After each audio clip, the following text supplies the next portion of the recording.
How you feel, Jack?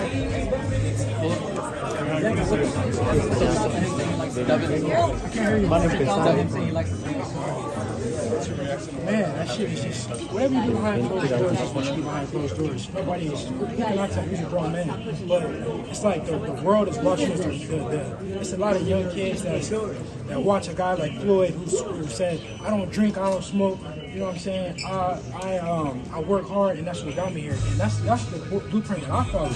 That's what I believe in, and that's what got me here. So it's like, why not let's keep that going, that to be a clean athlete, to work hard, to be disciplined, and that's how you get to the top.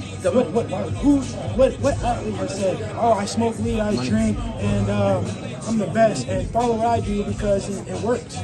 No, you don't do that at the end of the day. Like I said, he's a grown man. I'm not saying that he does behind closed doors. Do whatever you want to do. Listen, even if you do coke, go do coke behind closed doors. That got nothing to do. That don't got nothing to do with nobody. But for the world to see, come on, bro, that's not being a good role model. Some people, I'm still talking. Some people, like they're not bred to be in this position, and they don't deserve to be in this position because they don't know what to do when they get there. What do you think that there was a need for them to announce that there was, that Barbosa might be the backup fighter? No, I mean that puts some pressure on Ryan. That listen, like the show goes on. The show is gonna go on regardless. April 20th is my date. Whether Ryan shows up or he doesn't, I'm gonna be fighting. So I guess we got a backup on Barbosa just in case. Do you think that there's a chance that might happen? I don't know. Devin, when you take a look at your resume, He's going to retire. You guys made the bet in New York. Yeah. Do you think he will retire? I don't know. That ain't really my focus. My focus is going in there and beating him worse than he's ever been beat before, and winning the fight. If he retires, he retires. Like I said up there, he may retire before we even get to the fight. Is there a rematch clause on this fight? No. Devin, how can you? I'm gonna beat him so bad we won't need a rematch. What's your thoughts on this father? How can you define the difference of the resumes? Because when you take a look at the career of Devin Haney, he's huge, two-weight class division. How can you define the difference of the resume? What is his resume? That's what I'm asking you. Does he have a resume? Who's the guys that he beat? Who's the top guys that he beat? Luke Campbell?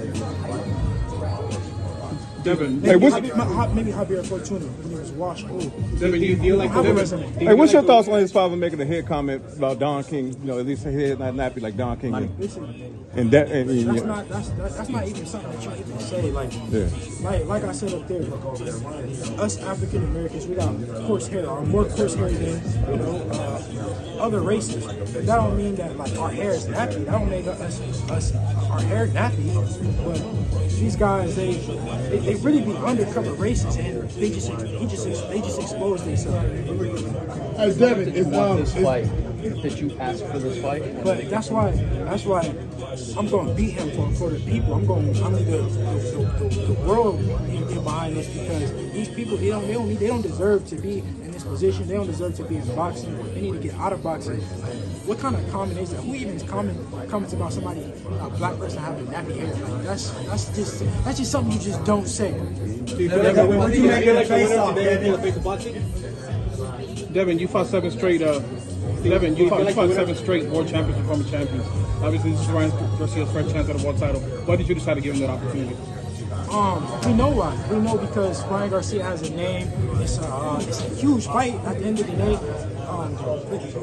You see how big this event is, and that's why everybody needs to make sure they go get their tickets right now. This fight is going to be a crazy event. I'm going to beat the shit out of him for the people, for the world, and it's going to be crazy. Do you believe the zone pressures Brian to take this fight? I don't know. Now, I can't necessarily say nobody's really pressured me to take the fight. Because me and Ryan, we were talking on the phone days before the fight got made. We were trying to make the fight happen. We were going over the numbers and how things were going to be. So I'm not going to say Ryan didn't want the fight or he didn't want the fight at that time. But right now, where we at, it don't seem like Ryan is wanting the fight, because, like I said, even if he was smoking weed, right? what are you doing it for the world to see? If this is what you do, right? You've been doing this. This works for you. This is the blueprint that works for you. Why all of a sudden you want the world to see it now? It's like I don't know. Dave, what did you see on him during the face-off?